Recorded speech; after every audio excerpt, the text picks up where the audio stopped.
The warning did not arrive as fire or flood. It arrived as a deep groan beneath the mountains, a shiver that turned dust into breath and breath into prayer. The sky dimmed by degrees, as if a giant hand pinched the world's wick. Then nothing moved. Even the birds seemed to pause mid-flight, suspended in a quiet too dense to name. My name is Elias Varon. I am 31 years old. I was born in a valley where the horizon wore a blue crown in summer and a silver crown in winter. I have not seen that crown for 19 years. I live now in a place where time is measured by the dampness of rock and the rhythm of water on stone, where a person learns to listen with the skin as much as the ears. This is how it began for me, and for all of us who became the forgotten settlers beneath the last horizon. The morning the light thinned, the valley carried a copper tint, as if the sun had slipped behind a veil woven of ash and memory. People emerged from doorways with hands lifted against the glare that was not glare, eyes narrowed at a sky that refused to answer. Cattle lowed and then fell oddly quiet. Dogs paced circles and lay down with their noses tucked under their tails. A distant crack rolled along the cliffs, less thunder than something old turning in its sleep. Someone said, "Eclipse." Someone else said, "Storm." The elders said nothing at first. They only watched the mountain faces, and I watched them. When the elders finally moved, everyone else moved with them. Toward the caves, toward the mouths that had been carved by water and time and rumor. We carried what we could in the way people carry their lives when they do not believe they are truly leaving. A pot of grain, a blanket, a bundle of firewood tied with twine. The caves drank us in, one body at a time, torches bobbing like low stars in a swallowing night. At the entrance, the world still held a thin gray that seemed brave enough to linger. By the time we set the first circle of fires in a high chamber of basalt and lime, that gray had turned to a color I have not found again, not even in dreams. It existed only in the gap between what remains and what is already gone. We told ourselves that night would be brief. We told the fire to be patient because it was not needed for long. The fire said nothing. It licked the resin from the pine and set its own steady clock with a soft collapsing of coals. When the last ember sank, there was no outline at the cave mouth, no platter of paler dark where the outside ought to be. There was only the kind of black that makes you feel your pulse in your gums, the kind that turns your name into a pebble rolling around behind your teeth. Someone tried to rekindle a torch and fumbled the flint. The scrape of steel on stone shot sparks like insects trying to be born. For a moment they hovered, stubborn, beautiful, then died in the same breath. We learned two things in those first hours. The first was that the dark is not a single thing. It is strata upon strata, a geology of absence. There is the dark inside your eyelids, warm and private. There is the dark of the cave, cool and patient. And there is the dark that presses back when you press your palm into it. The second was that sound grows tall in such places. Even a whisper learns to wear boots. The elders chose the route that had always been a legend told to frighten or to anchor children. A corridor of narrow ribs that opened into a hall as wide as a river, with a stream actually running through it, cutting the chamber with a cold silver the torchlight could not quite touch. We named it the Hollow because no earlier name would hold. The ceiling disappeared into a vault that swallowed the smoke. Droplets formed on the stalactites and dropped at a tempo slow enough to measure breath, fast enough to measure fear. Here, the first economy formed. Wood was wealth.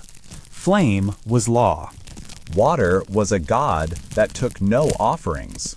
We gathered the pale moss from the walls and found that it lent a faint blue to the edges of things, just enough to keep a foot from seeking the empty space that looks like floor but is drop. Blind fish stirred in the stream. A fungus climbed the damp rock in shelves like forgotten pages. Insects trafficked along seams in the stone, white as salt and as purposeful as any merchant on the old road. I slept between my parents that first stretch of time that might have been a night or might have been an idea of one. My cheek rested on my mother's cloak, and the fabric held the ghost of smoke and sun-warmed wool. When I woke, the air had grown cooler by the width of a breath. A draft came from farther within the mountain, a slow exhale that raised the hair along my forearms. The torches threw their narrow halos, and outside those halos sat an animal that was not an animal.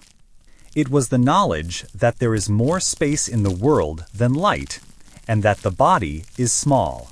My father and 2 others took a coil of rope and the last bundle of dry kindling to scout a path for gathering wood.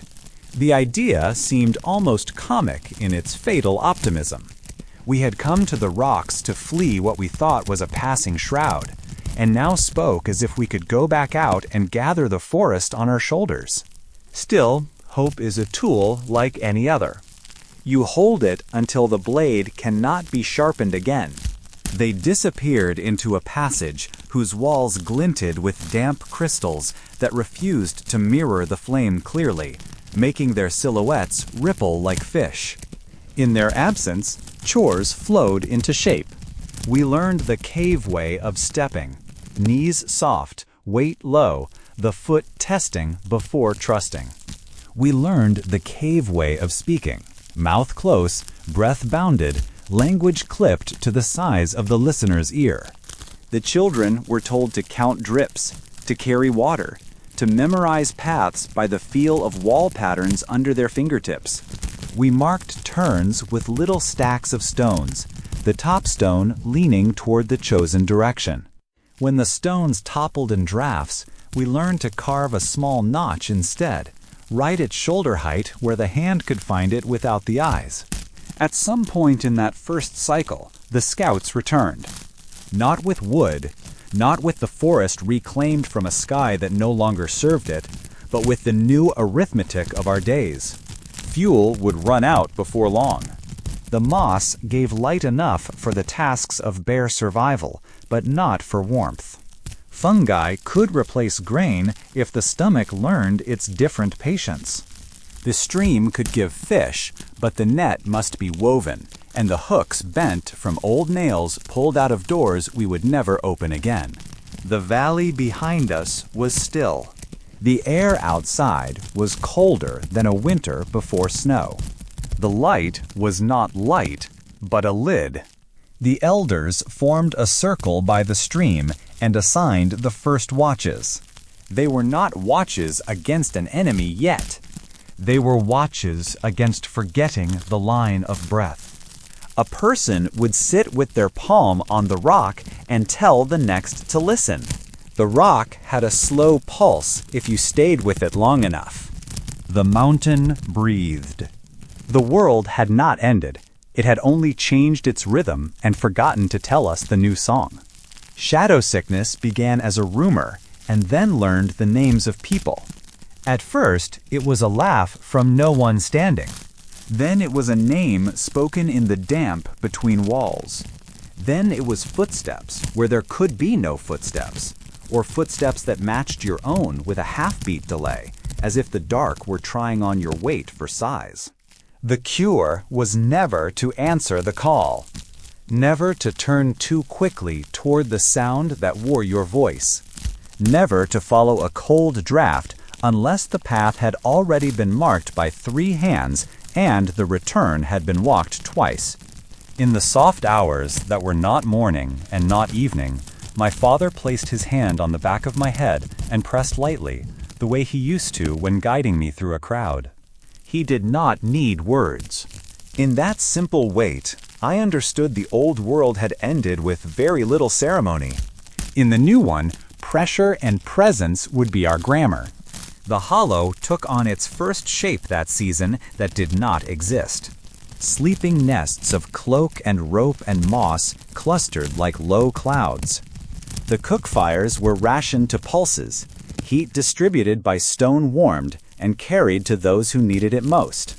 A young woman with a talent for weaving split reed and old cord into baskets that nested into one another like shells. A boy learned the exact moment a blind fish turns along the current, net poised. An elder drew a map from memory on the wall with charcoal made from the last of the good wood, a memory of valley and field and river that already looked like a story from before stories. I lay awake often and listened to the drip count the new hours. I learned the signatures of people by sound. The soft drag of my mother's left foot where a childhood injury had taught her to move with care. The bare heel strike of a hunter whose steps never quite forgot the forest. The hiss of damp moss when it met flame. I learned another sound too, one that came from beyond our circles and beyond the reach of the moss glow. It was not water. It was not stone. It was slow and patient, like a door being closed in a room far away, over and over, at a pace meant to outlast attention. When I finally slept, I dreamt of the valley's edge. I saw the old path that used to climb in switchbacks up the shale to the ridgeline. In the dream, the path narrowed and turned into a ledge no wider than my hand. I placed my palms against the cliff and felt the cold of it, and the cliff breathed back. The breath smelled like the hollow. When I looked up, there was no sky, only the impression of one, pressed into the underside of the lid that had been sealed. We were not yet settlers then. We were refugees without a horizon, learning the grammar of stone and the arithmetic of darkness. Settlement would come later, with rules that felt like prayers and prayers that felt like laws. For now, the dark watched us with the restraint of a host who knows the meal will be long. And we watched back, new pupils opening wider than memory, waiting for a dawn that would not arrive by light. The hollow settled into us the way cold enters bone. Not suddenly, not cruelly, but with a patience that outlasts resistance. A rhythm emerged that did not ask permission. Tasks divided themselves like water, finding separate channels, and then rejoining where the stone demanded. I learned which stretches of wall felt like coarse salt beneath the fingers, and which felt like glass that had forgotten it was once sand. The older ones counted time by the withering of tinder, by the growth rings in mushroom caps, by the cycle of condensation along the highest ribs of the ceiling, where the smoke vanished into a gulf that defied our torches. I took to the stream at first lightless mourning, if mourning could still exist as anything but a habit of the mind. The blind fish moved as if the water whispered maps into their bodies. A net held low and still across the current learned more than a hand that chased. A breath stilled at the right moment was worth 10 casts. The fish were small and pale, their bodies almost translucent, each a little lantern with the flame taken out. I felt a kinship with them that I did not say aloud, even inside the mind where words are too bright. The first rules thickened from suggestion into law. Never walk alone. Never step off a known path without leaving a mark every 20 paces. Never ignore a draft that smells of old rot, because rot signals hollows that collapse. Never answer a voice that places your name behind you. If the moss dims in a place where it should not, retreat without debate. If the stone hums, wait until it stops. If the stream surges for no reason, climb to higher rock and stay there until the water remembers itself. I was given a stretch of the watch. It felt ceremonial and small at once, like being asked to guard a door that opens only in dreams. I sat with my palm on the rock, feeling for the slow pulse the elders spoke of. It arrived as a suggestion first, then sharpened into a pattern I could count. The mountain exhaled. The mountain inhaled. A creature larger than thought, too serene to be feared, and too present to be ignored. When I finally lifted my hand, an absence rushed in, as if I had released a grip I did not know I was holding. My father turned our corner of the hollow into a little workshop of salvages. Wire became hooks. Splinters became pegs. The last of the good nails became anchors for lines we strung across the safer passages so that even the half-dizzy could follow the way home. He spoke with his hands more than his mouth, a habit that had seemed eccentric beneath the sky and now felt designed for stone. When he wanted me to remember something, he pressed his thumb into my shoulder blade and drew a small circle there. The meaning was always the same. Stay aware. On a gathering run near the limestone shelves where the mushrooms stacked like unwritten pages, I learned a new sound the hard way. It came as a tremor through the soles, a change in the register of the cave song. Not louder, not sharper, only other. We all stopped at once, tools held midair, breaths suspended so high in the throat they were closer to thought than wind. The tremor passed on like a sleeper turning, and the cave relaxed, settling its seams. When we exhaled together, the air moved as a single body in a way that felt almost like prayer without words. Shadow sickness continued to be a rumor with teeth. A boy named Rohan lost his way within 3 turns of the hollow and returned with pupils dilated beyond sense, as if his eyes had decided there was more to drink than the world could provide. He moved like a person who had heard his name called by an old friend in a crowd and could not stop trying to locate the voice. We wrapped him in warmth and talk and the steady thrum of human presence. The elders placed a stone beneath his hand and taught him the mountain's pace. After days that could have been hours or weeks, his pupils remembered they were gates and not wells. He slept at last with a quiet that seemed honest. We began mapping beyond the safe ring. Charcoal lines on smooth walls grew into a geometry of mercy. Arrows bent to follow the topography of wind. Dots marked pockets of edible growth. Crosses warned of blind descents. A series of tiny crescents indicated places where the ceiling vaulted so high that a torch threw back no echo of light. Those expanses became the edges of our early courage. The elders marked them with a pause of the hand and moved on, reminding us that survival was a line drawn with humility. On the 3rd long watch, the stream carried something from upstream that was not stone or drift or fish. It caught on a fang of rock and bobbed in our dim. A strip of woven cloth, dark with age, patterned with a stitching I did not know. The weave was tight enough that it had not shredded in the current. We hauled it to the bank and laid it flat. It was a sash or a belt, too fine for work, with a scent that did not belong to us or to the stone. A whisper of smoke without wood. A note like metal that had burned clean. The elders passed it hand to hand, and the room changed without anyone speaking. Our maps had just become incomplete in a new way. Upstream was not empty. The hollow breathed differently after that. We ate with a little more intent. We repaired the lines with a little more care. My father sharpened hooks that were already sharp and tested knots that had already held.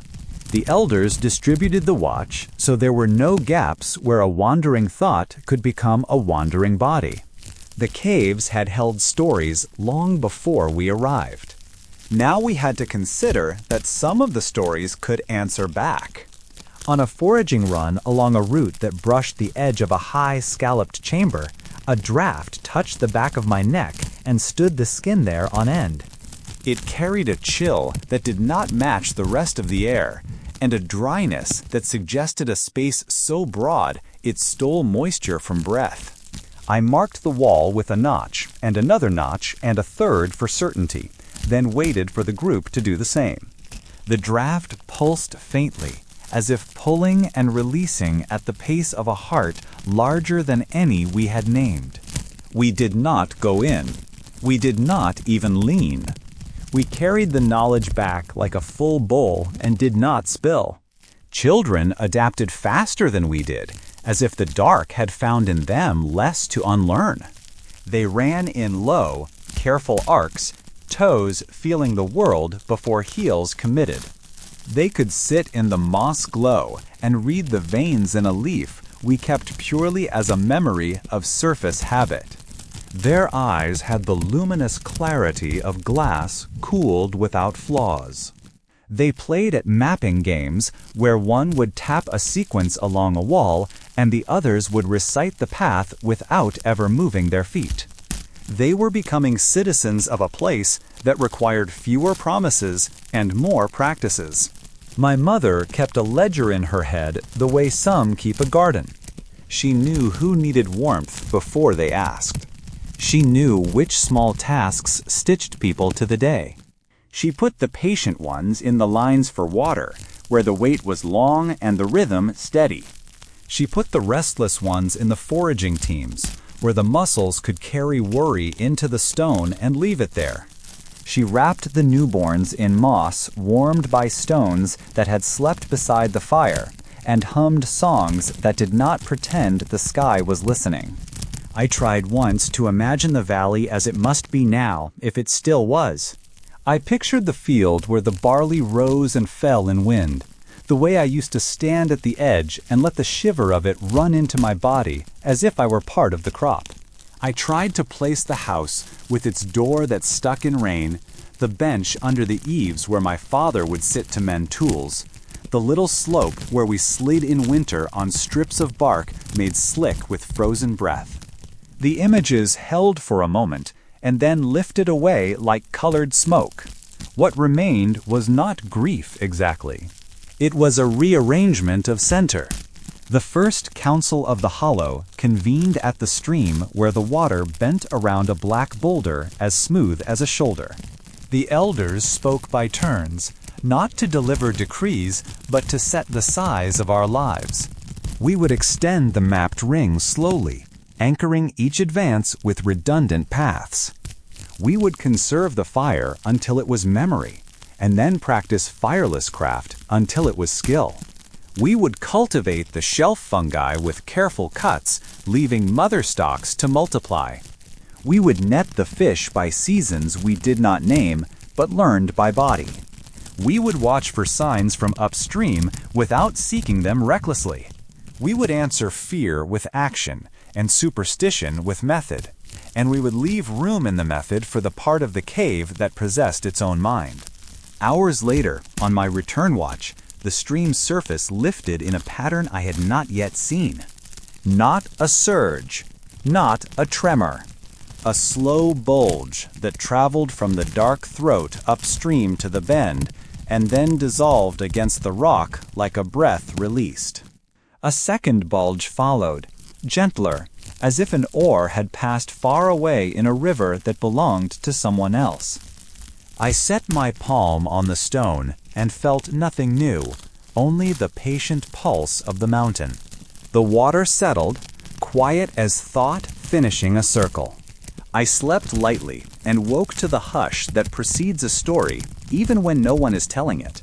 The sash lay folded where the elders had left it. The draft at the high chamber continued its pulse. The notches on the walls multiplied like stars that had chosen to live in stone. The hollow had a first map now, and a first question sewn into its edges. We were safe enough to plan, and uncertain enough to be alive. I pressed my ear to the rock and heard the old, slow song again. The mountain breathed. The water remembered. The air traveled paths older than names. Somewhere beyond our last carved arrow, the dark had a neighbor's handwriting. The day the light went out had finished becoming a place. Settlement begins when the fear of staying equals the fear of moving. We had reached that balance without ceremony. The next step would lean into the upstream and the drafts and the volumes that swallowed flame. It would carry the weight of caution and the necessity of hunger. It would carry my father's thumbprint between my shoulder blades, a small circle meaning stay aware. Beyond the reach of our moss, something turned quietly, unbothered by us, unhurried by time. The hollow listened. We listened back, learning the patience of stone, preparing to walk into a darkness that was no longer empty but inhabited, no longer a wall but a corridor. The stream was our lifeline, our measure, and our warning. It cut through the hollow with a voice both constant and changeable, its surface carrying more messages than most of us yet knew how to read. The elders said you could tell where you were in the cave by the sound of the water alone. Its pitch in a low tunnel, the echo in a tall one, the muffled churn when boulders sat in the channel like sleeping beasts. But lately, its voice had been different. It began with the cloth. That strip of woven fabric, carried by the current and caught on the rock, had unsettled everyone without requiring words. No one knew where it had come from. No one knew who had made it. The pattern was unfamiliar, yet its existence meant something undeniable. We were not alone in this dark. The elders were cautious. They told us to watch the water without following it. But they didn't have to tell me twice. I already understood that the upstream was a kind of horizon. And like the horizon from my childhood, it promised both discovery and danger. We began reinforcing the safe routes to the stream. Markers were doubled, then tripled. Rope lines were stretched tighter, the knots checked by more than one pair of hands. Each time we approached the water's edge, there was a new tension in the group, that subtle tightness in the shoulders, the way people avoided looking directly into the black throat of the channel upstream. The upstream was different from the downstream. Downstream was familiar. We had walked part of it in the early days, following it until it slipped into narrow cracks nobody could fit through. Its current was predictable, and it carried only the debris of our own settlement, an occasional strand of moss, the husk of a mushroom, the scales of a fish cleaned on the bank. Upstream, though, was a mystery that moved toward us. And mysteries in the dark are never harmless. I first noticed the change in the water's temperature. It happened on a watch shift when I dipped my hand into the stream to drink. The water was always cold, sometimes so cold it bit at the skin, but this time there was a subtle warmth, like the ghost of a fire that had been extinguished long before you arrived. It was faint, almost imagined, but it was there. That same night, a sound traveled down the current, a low, irregular thud, spaced far apart, as if something heavy had been placed into the water and then lifted again. The sound did not match any stonefall I knew. It was deliberate. I told the elders what I'd heard, but they only nodded. Their silence told me they had heard it too. 2 days later, though days were only a guess here, a scouting party was organized. We weren't to go far, only far enough to see if the upstream had changed since the last time it was mapped, which was seasons ago. I was chosen as one of the 3 to go, along with Merrick, a silent man whose steps were lighter than most, and Sarah, who had the sharpest memory for routes in the settlement. The air grew different almost as soon as we left the familiar arc of the hollow. The walls closed in, and the rope line was our only true compass. The sound of the stream grew louder, the echoes sharper, bouncing between the narrowing stone. We marked every turn with careful notches, though I began to feel the futility of it. The air itself felt different here, as though we were passing into a part of the mountain that did not want us. Then the moss began to thin. It had been thick enough in the hollow to paint the walls in its pale blue light, but here it grew in sparse, uneven patches. Our torches were the only real light now, and their orange glow made the shadows seem heavier, deeper. The first sign of life came unexpectedly. Not animal life, not in the way we thought of it, but the trace of a human hand. A wall marking. It wasn't ours. It was carved low into the stone, almost at knee height, and the cut of it was unlike the clean vertical notches we used. This was a curved shape, a spiral folding into itself. The tool that had made it left a different kind of scar on the rock, as if the blade had been sharper, harder than ours. Sira crouched beside it, her fingers hovering over the spiral but not touching.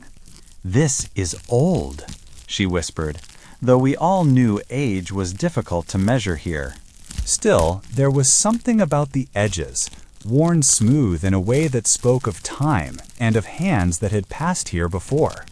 We didn't speak of turning back, but the thought hung unspoken between us. Still, we went on. The tunnel widened unexpectedly into a chamber. The air here was warmer still, and the source was clear. Along one wall, a vent in the stone exhaled heat in a slow, steady rhythm. It smelled faintly of minerals and something else. Something metallic.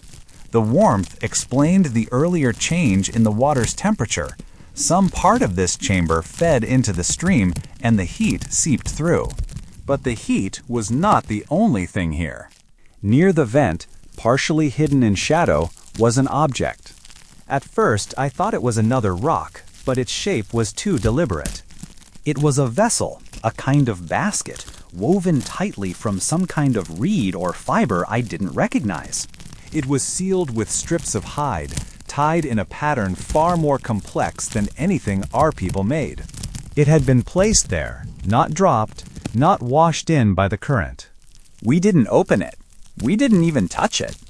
The elders had always warned us about the dangers of disturbing what we did not understand.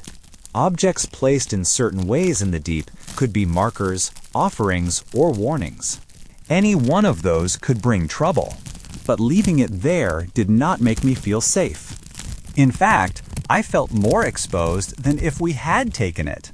Someone had put it there, and if they could reach this chamber, then they could reach the hollow. The warmth of the air felt suddenly close, almost suffocating. I found myself wanting the cold of our home, the familiar bite of our stream, the comfort of the moss-lit walls. We marked the path back with extra care on the return. Every notch was doubled, every rope tie pulled tight. I glanced over my shoulder more than once, half expecting to see movement in the torchlight. But there was nothing. Only the sound of the water, and beneath it, the steady pulse of the mountain. When we returned, the elders listened without interrupting. I described the spiral marking, the heat vent, the sealed vessel. They asked no questions. That night, though again the word night was only habit, the elders changed the watch rotations. More people were assigned to the stream, especially where it entered the hollow. And for the first time, I noticed that no one drank directly from the water without letting it sit first in the clay jars by the fire. No one spoke of it, but I knew. The upstream was not just a place now. It was a presence. The change came slowly, almost politely. No sudden noise, no violent intrusion. Just small shifts in the cave's language, the kind you might miss if you didn't already know the rhythm of the stone and water. It began with the water's taste. For as long as I had lived in the hollow, the stream had been clean and mineral cold, the kind of water that carried no scent and left no trace on the tongue.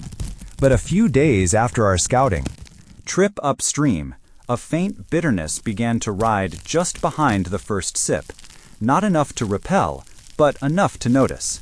The elders said nothing, but they doubled the boiling cycles. I saw them lean close to the clay jars at the fire, tilting their heads as though listening for something in the water's movement. If they heard anything, they didn't tell us. The second change was the moss. In the hollow, the moss was dependable. Always the same pale blue, always the same slow growth along damp walls. It never seemed to die, only shift its edges over time. But one morning, or what we still called morning, there was a section near the farthest sleeping nests that had gone completely dark. Not dead, just drained. Its shape was wrong too, a kind of uneven curve that reminded me uncomfortably of the spiral carved into the upstream wall. The elders scraped it away without comment. The third change was sound. It came on a watch shift when I was alone by the water's bend. At first, it was nothing unusual. The steady rush of the stream, the occasional drip from the high ceiling. But then, underneath it, I caught another pattern. It wasn't words, not exactly.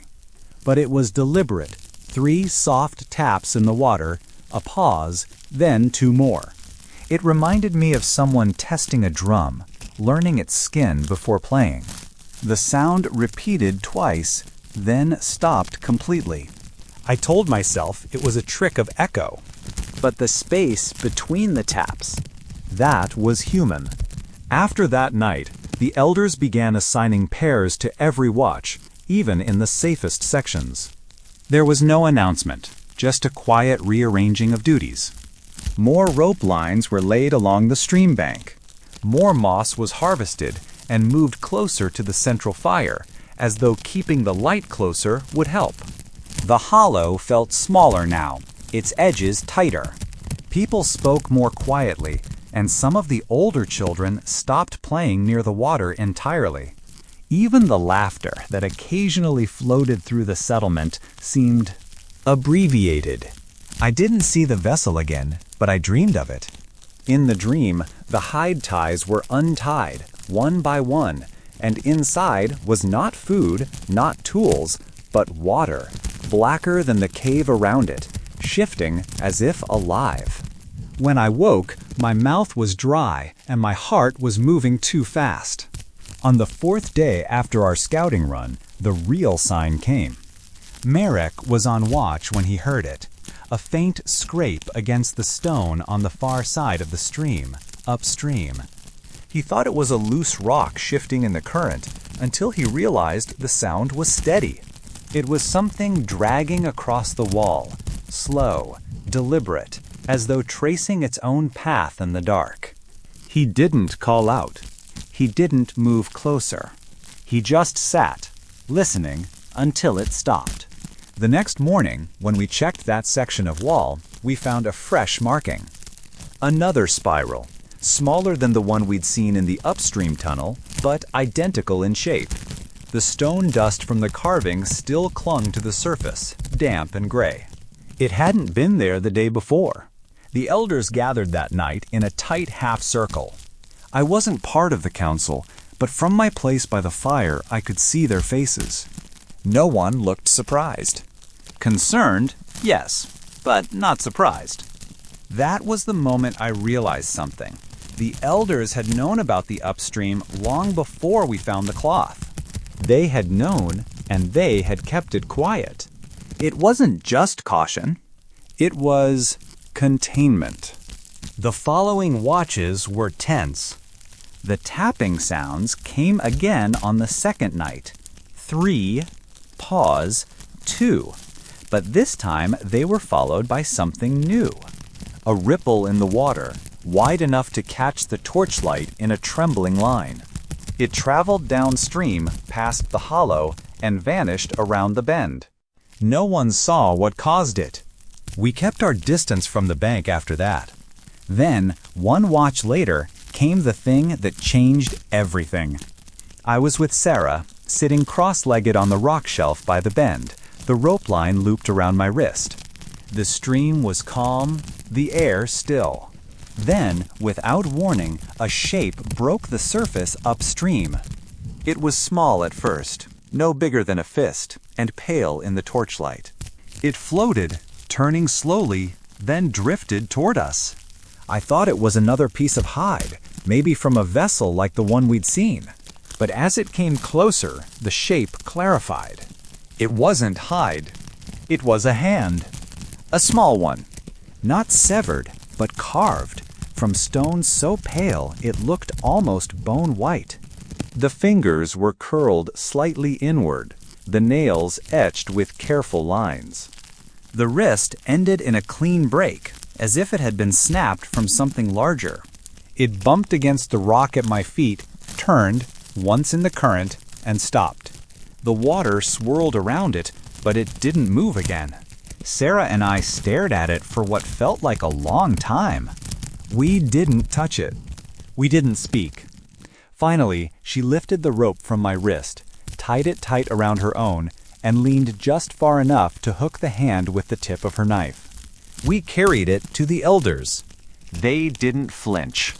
One of them, the oldest among us, took it without a word, turned it over once, then wrapped it in a strip of cloth. They said they would keep it safe. No one explained what safe meant. That night, I lay awake long after the fire sank to coals. I kept seeing the hand in my mind, the detail of it, the precision of the carving, the way it had drifted as if sent. Because it was sent. Nothing in the deep moves like that by accident. From that night on, the stream was no longer just our water source. It was a boundary, and on the other side of that boundary, someone or something was watching. The upstream had made contact, but it wasn't with words. And it wasn't on our terms. The elders kept the carved hand out of sight, but its presence was felt everywhere. It was not fear that settled over the hollow, not yet, but a sharpening of awareness, like the moment before a storm when the air stills and every leaf turns toward the wind. People spoke less, moved quieter. Even the children seemed to sense that play was something for another time. The stream became the focus of everything. What had once been a line of sustenance was now a line of questions.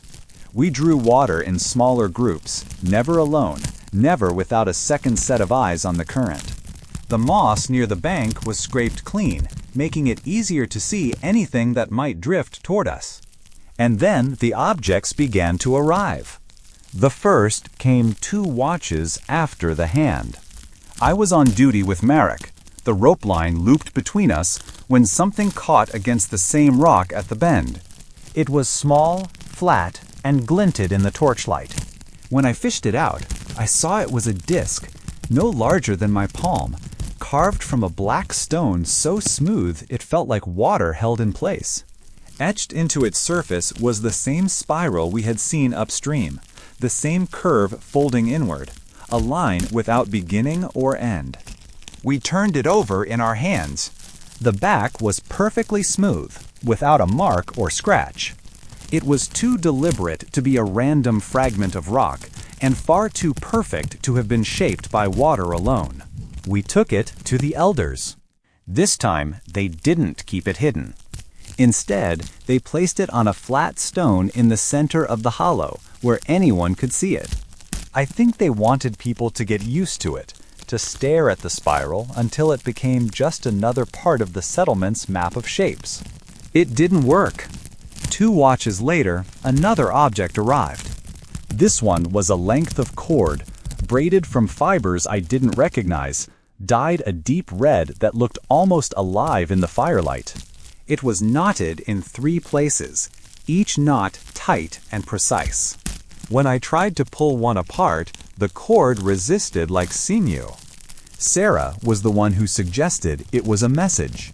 The knots could be numbers, or directions, or even a kind of counting.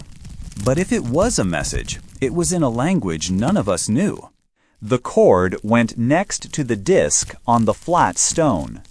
The collection was starting to look less like a warning and more like an exchange. By the 5th day, we had 4 objects: the carved hand, the black spiral disc, the red knotted cord, and a small, shallow bowl made from the same pale stone as the hand. The bowl was empty when it arrived, but its inside was stained faintly with something darker, something that wouldn't wash away no matter how we scrubbed. No one said it aloud, but the feeling was growing. These things were not gifts. They were not offerings. They were introductions. And introductions are never the end.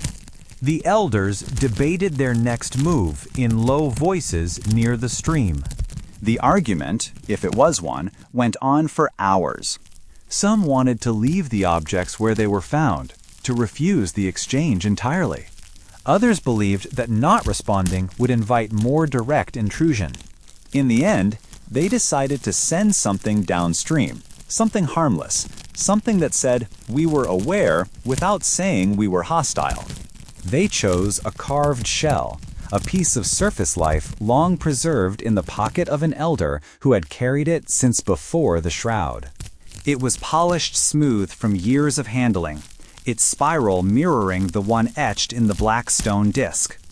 We placed it in the current with care, just at the bend where the water would carry it away. The stream took it without hesitation, and soon it was gone. The response came faster than any of us expected. On the next watch, when I returned to the bend, the carved shell was back. But it wasn't alone. Inside it was a small, folded scrap of hide. When I opened it, I found it was covered in markings, not the spirals, but straight lines intersecting at odd angles, like the skeleton of a map that didn't match anything I knew. The hide was stiff and smelled faintly of the same metallic tang that hung in the chamber with the heat vent. The elders studied it in silence. Sarah traced the lines with her finger, her brow furrowed. "It's not a map," she murmured eventually. "Not of the caves we know. The scale is wrong. These lines, they're too wide apart." If it wasn't a map, then what was it? No one had an answer. The objects kept coming. Sometimes one a day, sometimes two at once. A piece of bone carved with tiny grooves along one edge. A shard of obsidian shaped into a point so fine it could split a hair. A bundle of dried plant matter bound with the same red cord, its scent sharp enough to make the eyes water. It was as though someone, or something, upstream was watching us closely, sending these pieces as a way to communicate, test, measure. We didn't know. But each time an object arrived, the air in the hollow grew a little heavier. The true turning point came when the first marking appeared inside our settlement. It was near the far wall, just above the sleeping nests, etched into the stone in the same spiral pattern as the black disc. The carving was fresh, the dust from the cut still scattered across the ground. No one had seen or heard anyone make it. And yet, there it was. That was when I understood the truth. The upstream was not coming to us someday. It was already here. From that moment on, the boundaries of the hollow felt porous. The rope lines, the marked paths, the rules we had lived by, all of it felt like it could be crossed at any moment by something that didn't follow our boundaries, something that didn't need our permission to step inside. The elders met again, and this time their decision was quick. We would go upstream, not just to the chamber with the heat vent, not just to the place where we had found the vessel, but farther. We would find whoever or whatever was leaving these objects and markings. And we would do it before they decided to come deeper on their own. The group would be small, silent, capable of moving quickly if needed. And I would be among them, because the upstream had made its introductions. And now, it seemed, it was waiting for ours. Departure, in the deep, has no dawn. It is a soft rearrangement of weight, a redistribution of breath, the gathering of tools whose silence is part of their worth. We left the hollow at what we still called first light, though the light was only moss in careful clusters and the faint mineral sheen of water on stone. Our group was 5. Marek with his steady cadence, Sira, with her maps carried in memory and fingertip, an elder named Hadron, whose eyes had learned to read drafts like tide charts, a runner named Vea, whose balance seemed bred by ledges, and myself, the one who had put a hand into the upstream long before I understood the shape of its patience. We carried rope, hooks, a few torches sealed in waxed wraps, knives more for cutting line than for any pretense of battle, and small stones marked with charcoal, tokens to leave and later read as a breadcrumb language. Each of us wore a band of braided cord around the wrist, keyed to a line that joined us at the waist, a quiet acknowledgement that courage was less useful than continuity. The first turns were known as bone is known inside skin, the wall at the left that felt like rough salt, the narrowing where the ceiling leaned down like a thought reconsidered, the bend where the stream's voice changed register, telling of a deeper trench underfoot. We remarked each familiar point, not because it needed it, but because ritual steadies the heart. The air cooled a little, then warmed again as we neared the chamber with the heat vent, the breath of the mountain drawing closer like a large animal at rest.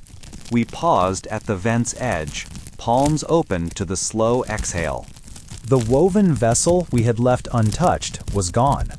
The stone beneath it held a faint, darker oval, the suggestion of weight. That had been lifted. No footprints, no scrape that betrayed a dragging. Only the absence shaped like an object. We accepted the lesson without ceremony. Something upstream was tidy in its arrivals and departures. Past the vent, the tunnel changed its grammar. The floor tilted and then stepped in gentle terraces. The rock shifted from the familiar rough basalt to a smoother, chalk-pale banding that took light differently, reflecting torch glow not as halos but as soft veils. Our rope line hummed faintly against belt rings, a low string in an instrument we did not know we were carrying. Hadron touched the wall with the back of his hand and nodded, a signal as old as breath that said, "Attention."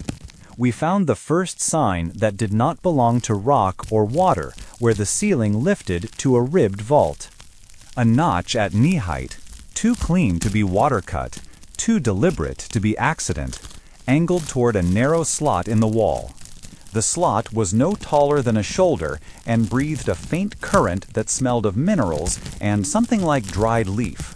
Sarah made the mark for hazard without debate, and we continued along the main throat, choosing scale and return over curiosity. Curiosity in the deep needs a leash, or it becomes religion. The stream narrowed to a fast ribbon and then split around a crook of stone.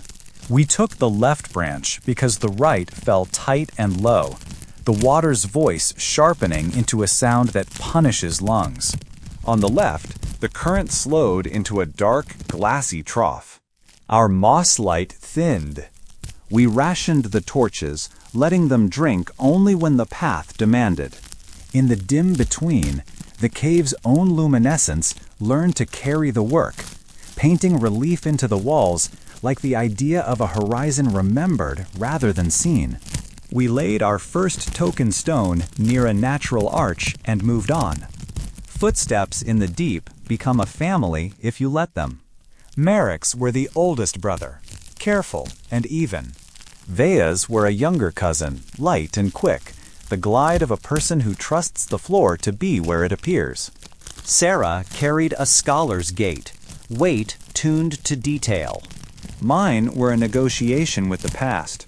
My father's circle pressed into my shoulder blade, a reminder to keep the whole body listening. Behind our 5, a 6th rhythm rose so faintly I would have missed it if the stream's lull had not fallen just then. It matched our pace with a half-beat delay, as if counting us. When I stopped, it stopped inside the stopping. When I breathed out, the echo repeated my cadence a moment too late to be the cave. I said nothing aloud. We do not announce fear as if calling a roll. I tapped the rope twice in the pattern we had agreed meant heighten and watched the shoulders ahead lift a fraction. Hadron's palm fell to the wall again. The mountain's pulse continued untroubled, patient as tide. The chamber that followed was wide enough to make our moss seem miserly. A field of low stalagmites rose like a harvest of stone, capped with beads of water that refused to fall. At the far edge, a ledge sloped to a shelf where the stream slid under a lip and vanished with a whisper. We approached to mark the edge and found another spiral carved into the rim, small, precise, filled with soot that had not yet fully settled. The soot smudged under Hadron's finger, recent. We felt watched in the way a person feels watched in a crowd where no face turns, a generalized attention that lacks gaze and yet weighs. Vea knelt, hand hovering over the spiral as if the air above it were hot. She laid a token at its side, our own mark, circular and plain, and we stepped back, not out of respect, but out of the understanding that boundaries are two-way bridges. Beyond the lip, the stream's body continued in a crawl space that would take bellies to pass. We debated with looks. The quieter path, the one we would have chosen in younger seasons, would have been to mark and return. But return had become a narrower option the moment the first spiral appeared on the walls of the hollow. We laid prone, passed the packs through, slid one by one beneath the stone's low breath. The ceiling brushed the backs of our shoulders like a teacher's palm. For a long stretch, the world was a tunnel of cold air and stone mouth. When it widened, it did so abruptly, like emerging into a held breath released. The new space took the torchlight and refused it, absorbing rather than reflecting, stone black and matte. Our steps sounded damped, as if wrapped in cloth. In that hush, the half-beat behind us became unmistakable. Not water, not echo. The cadence of a presence skilled in the art we thought our own. It did not crowd. It did not retreat. It matched. We made a small camp at a perch shaped by collapsed ribs of rock, enough height to deny an easy approach, enough flatness to lay out tools without losing them to a gradient. Our torches we set in a triangle whose points kissed the edges of shadow. We did not sleep so much as trade stillness, each of us sinking and rising in cycles while the others held. In my cycle down, a scrape traveled along the chamber rim, a sound like bone on stone, delicate and intentional. Then a pause long enough to test the size of our patience. Then nothing. At the watch change, we found a line drawn near the shelf where we had slid in. Not carved, laid. Tiny spheres, dull and gray, arranged in a curve that mirrored the shape of our rope when it draped from one anchor to another. The spheres were smooth, light in the hand, neither stone nor seed we knew. They rolled easily, but the curve held as if the floor had learned to cradle the pattern. Sarah documented it with the quiet of a person adding a column to a ledger. Vea collected two and left the rest, an exchange of fraction for fraction. The message they carried, if message it was, remained sealed to us. But the intent was undeniable. We were being shown ourselves. We pressed on through corridors that had the feel of architecture without construction, arrangements the mountain had made that resembled halls and thresholds. Twice we passed vents exhaling warmth, and the metallic smell grew more pronounced, a note that sat behind the tongue rather than upon it. Near the second vent, a niche opened in the wall. Within it stood a figure carved from the same pale stone as the hand that had traveled to our bend. Not human in the proportions we carried, not animal in any catalog I could summon. Limbs elongated, torso narrow, head cresting in a high sweep like a fin turned skyward. Its surface was rubbed smooth at chest height, the way a pilgrim statue wears the devotion of hands. On its flank, the spiral again, but this time paired with a second motif, a ladder of small rectangles that stepped upward and then backward, a rhythm like a song counted in odd time. We did not touch it. We studied the floor for disturbance and found only the fine, uniform silt that settles where air moves but feet do not. The watch behind us brushed the edge of our hearing again and fell away. I imagined an eye in the dark, not the bright eye of a hunter, but the calm eye of a ledger keeper, checking boxes as we triggered them. At a narrow traverse above a deep black pocket, our path grew treacherous. The ledge narrowed to a hand's width, and then an elbow's. We anchored rope and went one by one, bodies bent into crescents.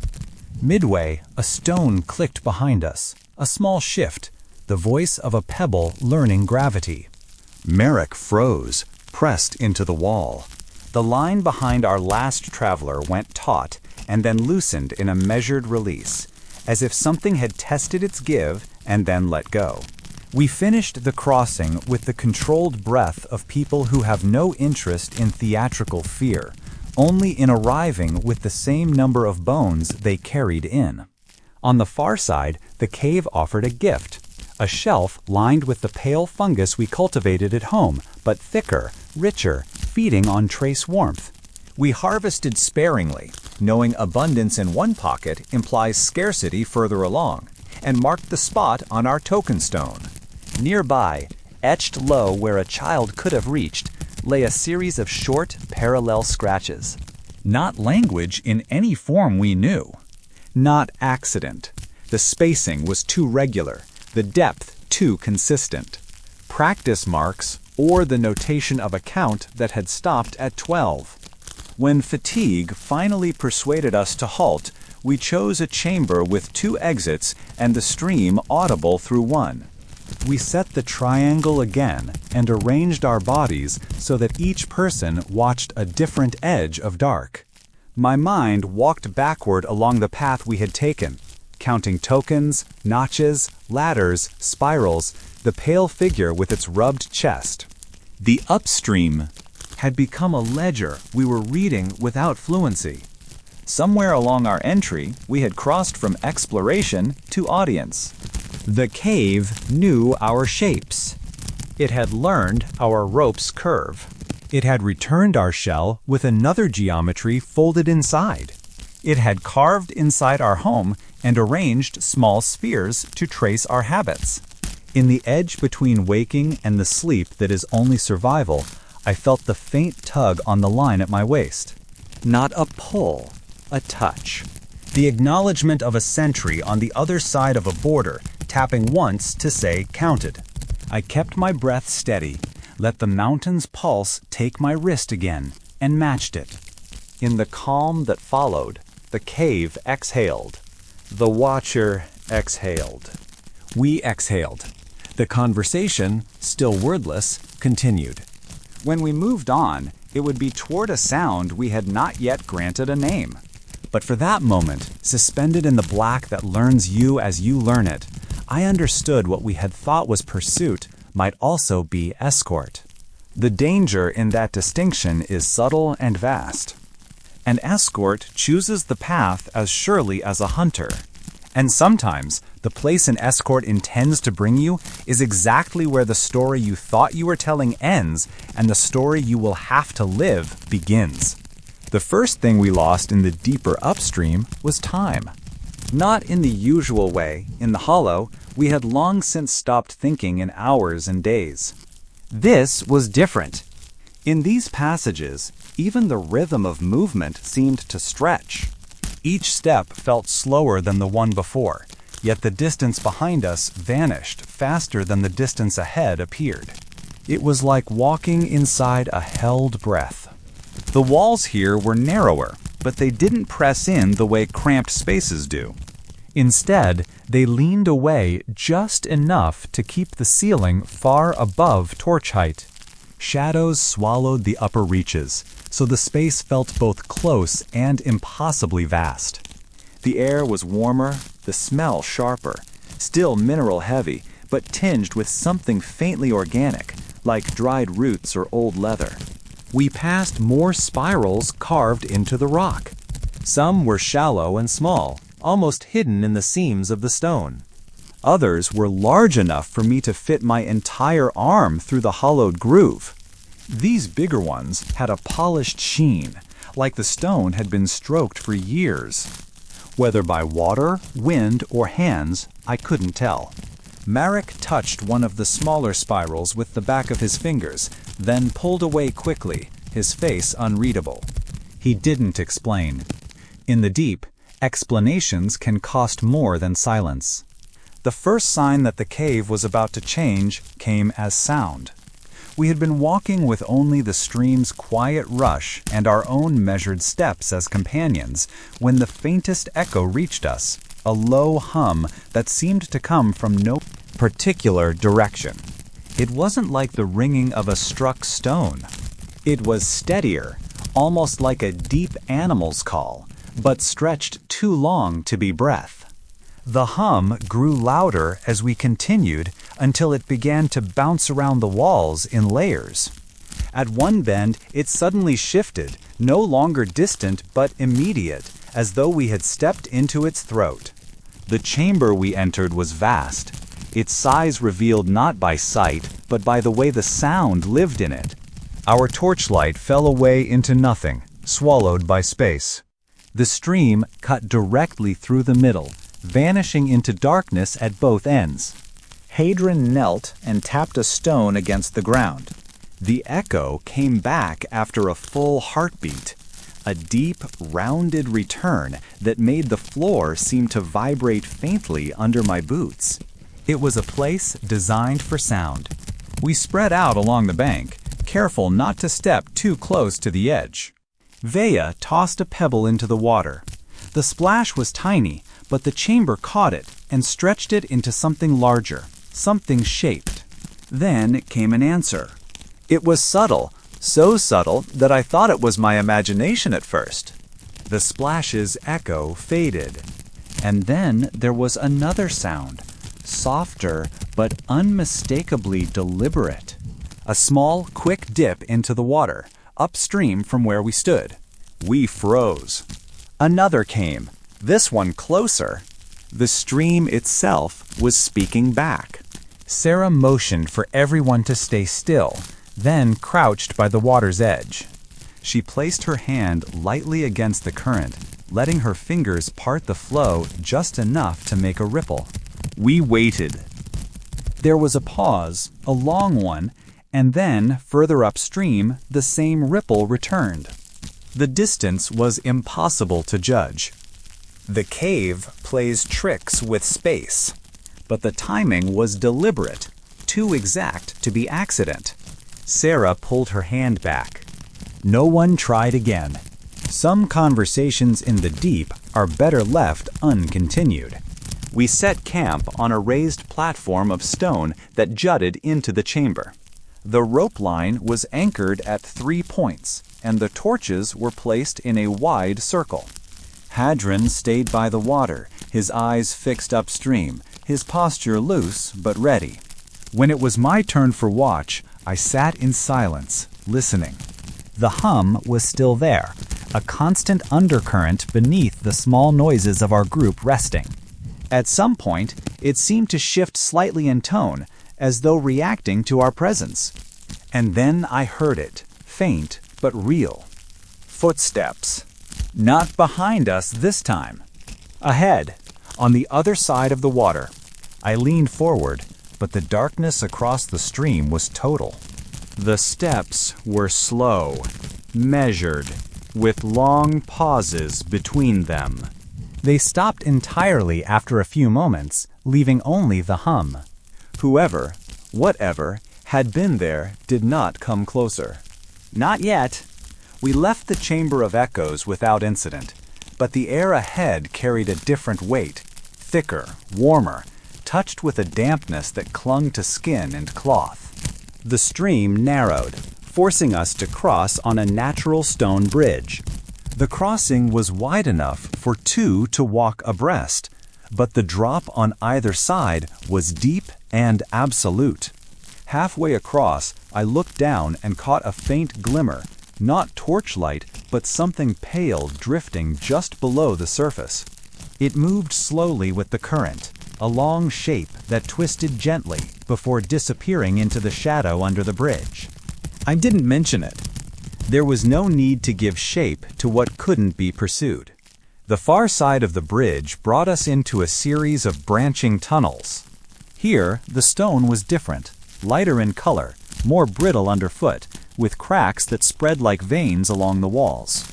We stopped at each fork, consulting Sarah's memory of the last known map. These tunnels didn't match any of it. This was unmapped territory. It was in the third branch that we found it. A spiral marking, like the others, but different. This one was drawn not into the stone, but onto it, in a pigment the color of dried blood. The lines were uneven, as though made quickly with a crude brush. And around the spiral were smaller marks, short lines radiating outward, almost like rays. It was the first time we had seen the spiral changed. Hadron studied it for a long time. Finally, he made a single mark of charcoal beside it, our way of saying seen. Then we moved on. The tunnels grew narrower again, the stream always to our right, the sound of it a constant guide. The walls here were etched with shallow grooves, not spirals, but horizontal lines, sometimes intersecting in haphazard patterns. Some looked like scratches from tools, others like claw marks. Vea paused at one set, running her fingers lightly over them. "These are recent," she said. Her voice was barely above a whisper. "Days, maybe less." We kept moving. We emerged into another open space, not as large as the Chamber of Echoes, but still wide enough that our torchlight couldn't reach all the way across. The floor here was uneven, scattered with small mounds of stone and debris. In the center was something that made us stop all at once. A pile. It was made of objects, stone carvings, bits of cord, fragments of pottery, shaped bone. Some were whole, others broken. At the very top of the pile was something unmistakable. One of our own clay jars, cracked along one side. It had been taken from the hollow. The jar was empty, but the message inside it was clear enough. We were not just being watched. We were being entered. Sarah looked at Hadron. "This is not chance," she said. He didn't answer, but I saw the way his jaw tightened. We didn't touch anything in the pile. Instead, we circled it slowly, looking for signs of who had placed it there. But the floor was bare of footprints. Either the ground had been swept, or the ones who made this didn't leave the kind of tracks we knew how to read. When we moved on, the tunnels began to slope downward. The air grew warmer still, and the sound of the stream deepened, taking on a slow, heavy rhythm, like a great drum being struck far away. We were nearing something. We all felt it. The elders back home would have told us to turn around, to map what we had found and return before we went too far. But we were already past the point of retreat. The hollow was no longer a sealed place. If we turned back without knowing what was here, the upstream would simply come to us in its own time. The slope leveled out at a wide, flat ledge.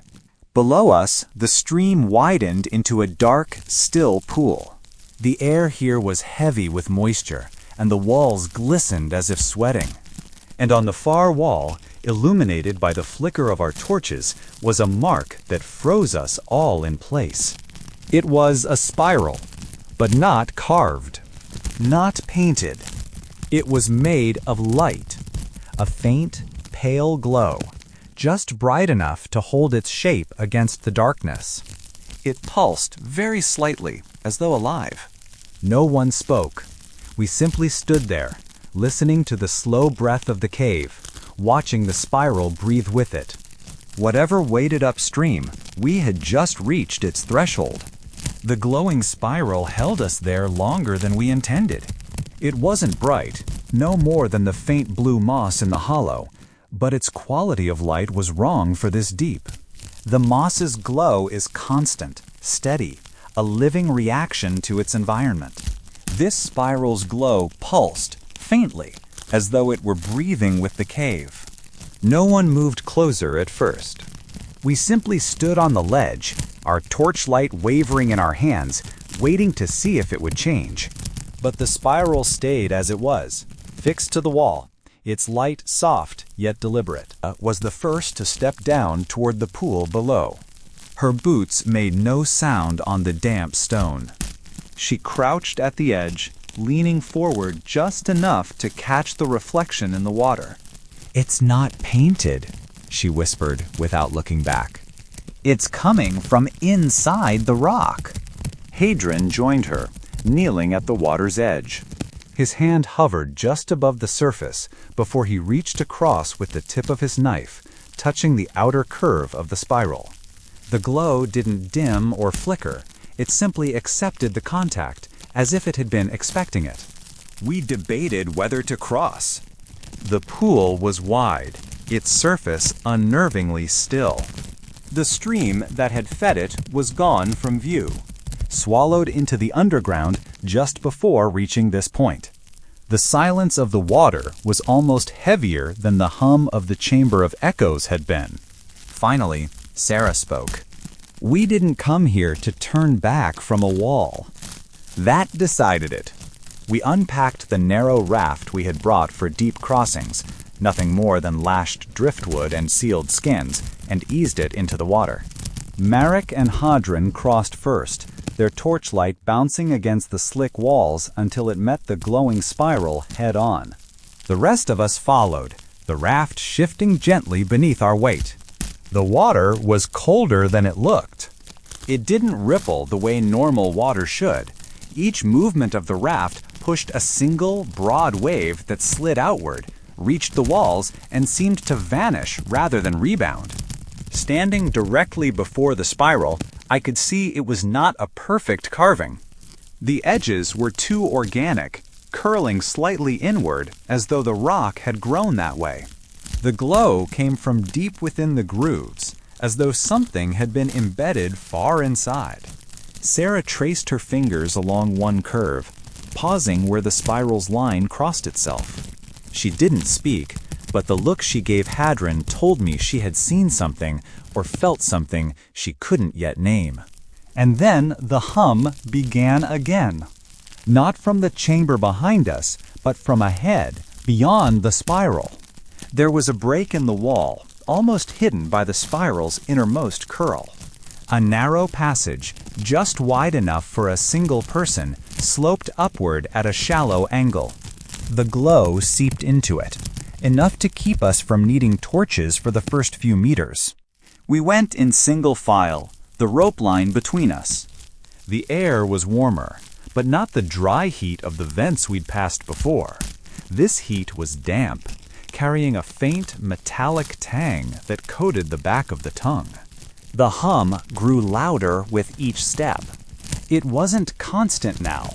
It rose and fell in slow waves, like the breathing of a giant far away. The sound wasn't just heard, it was felt through the feet, the hands, the ribs.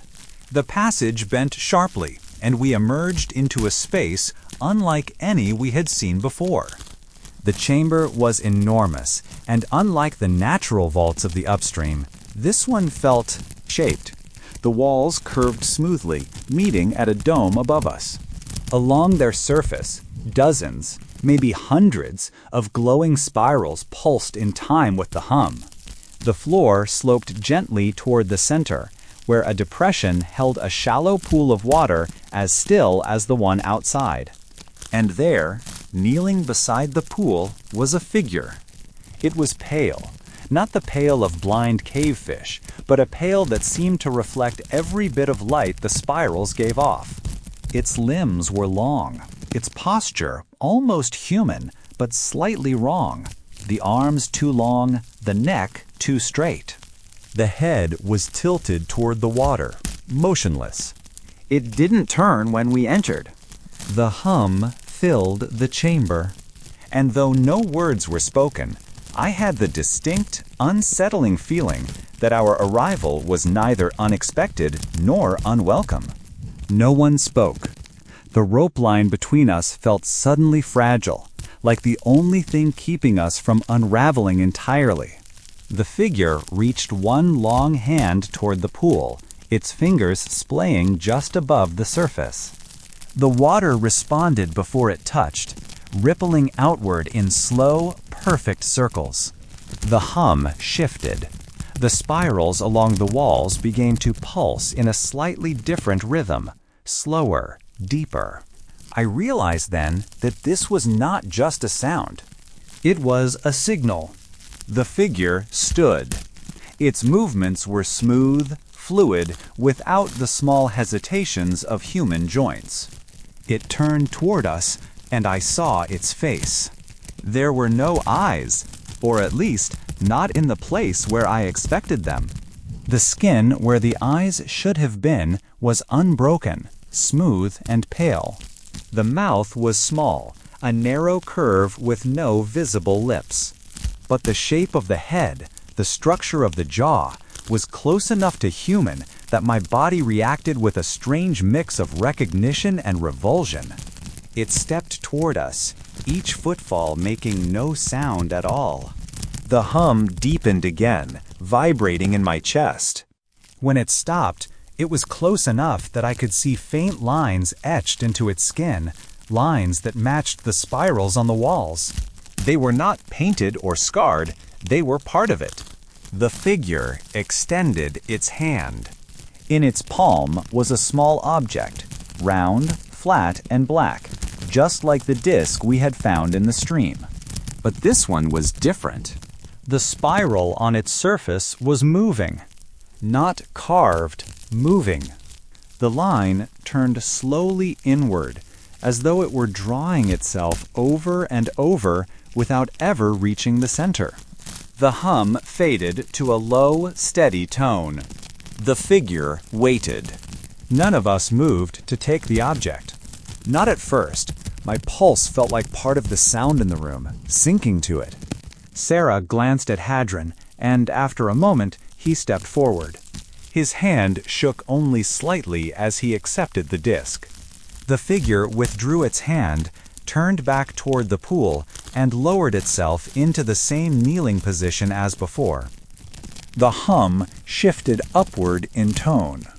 We stood there for another long moment, unsure if we had been dismissed or invited to stay. Then the glow in the spirals began to dim, not all at once, but in slow waves radiating outward from the center. It was time to leave. We retreated through the narrow passage, back past the single glowing spiral at the threshold, across the silent pool, and into the tunnels beyond. No one spoke until we were well past the Chamber of Echoes. When we finally stopped, Hadron turned the black disc over in his hands. The spiral still moved. "We've been invited," he said quietly, "but not here." And the worst part was, I knew exactly what he meant. The glowing spiral held us there longer than we intended. It wasn't bright, no more than the faint blue moss in the hollow, but its quality of light was wrong for this deep. The moss's glow is constant, steady, a living reaction to its environment. This spiral's glow pulsed, faintly, as though it were breathing with the cave. No one moved closer at first. We simply stood on the ledge, our torchlight wavering in our hands, waiting to see if it would change. But the spiral stayed as it was, fixed to the wall, its light soft yet deliberate. Vea was the first to step down toward the pool below. Her boots made no sound on the damp stone. She crouched at the edge, leaning forward just enough to catch the reflection in the water. "It's not painted," she whispered without looking back. "It's coming from inside the rock." Hadron joined her, kneeling at the water's edge. His hand hovered just above the surface before he reached across with the tip of his knife, touching the outer curve of the spiral. The glow didn't dim or flicker. It simply accepted the contact, as if it had been expecting it. We debated whether to cross. The pool was wide, its surface unnervingly still. The stream that had fed it was gone from view, swallowed into the underground just before reaching this point. The silence of the water was almost heavier than the hum of the Chamber of Echoes had been. Finally, Sarah spoke. "We didn't come here to turn back from a wall." That decided it. We unpacked the narrow raft we had brought for deep crossings, nothing more than lashed driftwood and sealed skins, and eased it into the water. Marek and Hadron crossed first, their torchlight bouncing against the slick walls until it met the glowing spiral head-on. The rest of us followed, the raft shifting gently beneath our weight. The water was colder than it looked. It didn't ripple the way normal water should.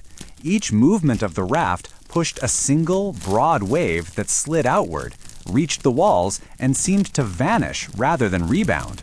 Standing directly before the spiral, I could see it was not a perfect carving.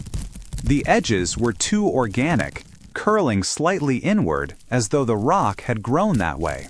The glow came from deep within the grooves, as though something had been embedded far inside.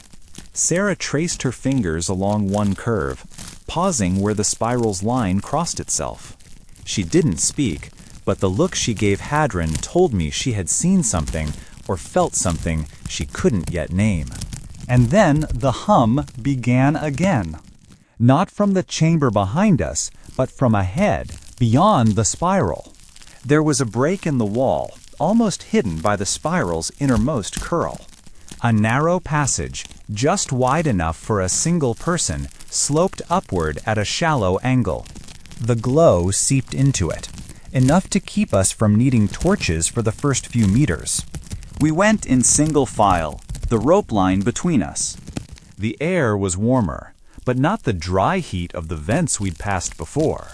This heat was damp, carrying a faint metallic tang that coated the back of the tongue. The hum grew louder with each step. It wasn't constant now. It rose and fell in slow waves, like the breathing of a giant far away. The sound wasn't just heard, it was felt through the feet, the hands, the ribs. The passage bent sharply, and we emerged into a space unlike any we had seen before. The chamber was enormous, and unlike the natural vaults of the upstream, this one felt shaped. The walls curved smoothly, meeting at a dome above us. Along their surface, dozens, maybe hundreds, of glowing spirals pulsed in time with the hum. The floor sloped gently toward the center, where a depression held a shallow pool of water as still as the one outside. And there, kneeling beside the pool, was a figure. It was pale, not the pale of blind cavefish, but a pale that seemed to reflect every bit of light the spirals gave off. Its limbs were long, its posture almost human, but slightly wrong. The arms too long, the neck too straight. The head was tilted toward the water, motionless. It didn't turn when we entered. The hum filled the chamber, and though no words were spoken, I had the distinct, unsettling feeling that our arrival was neither unexpected nor unwelcome. No one spoke.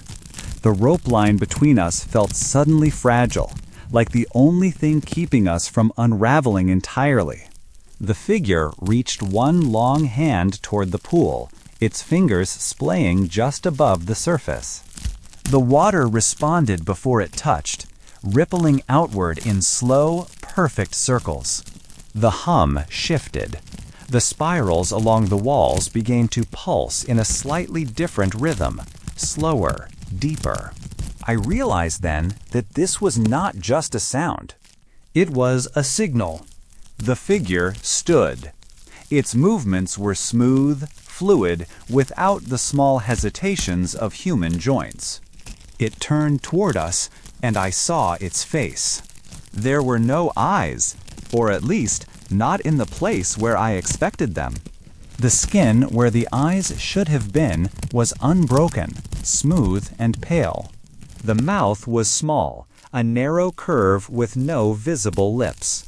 But the shape of the head, the structure of the jaw, was close enough to human that my body reacted with a strange mix of recognition and revulsion.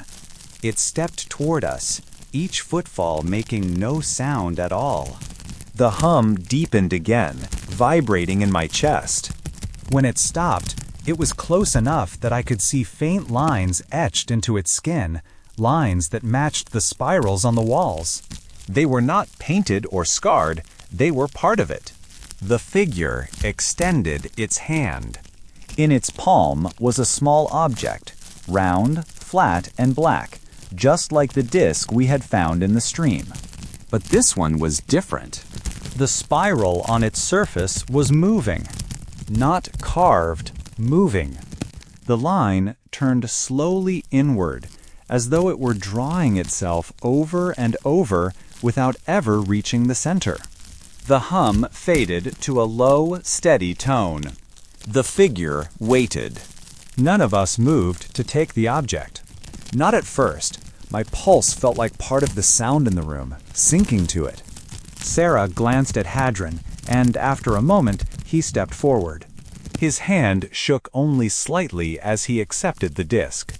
The figure withdrew its hand, turned back toward the pool, and lowered itself into the same kneeling position as before. The hum shifted upward in tone. We stood there for another long moment, unsure if we had been dismissed or invited to stay. Then the glow in the spirals began to dim, not all at once, but in slow waves radiating outward from the center. It was time to leave.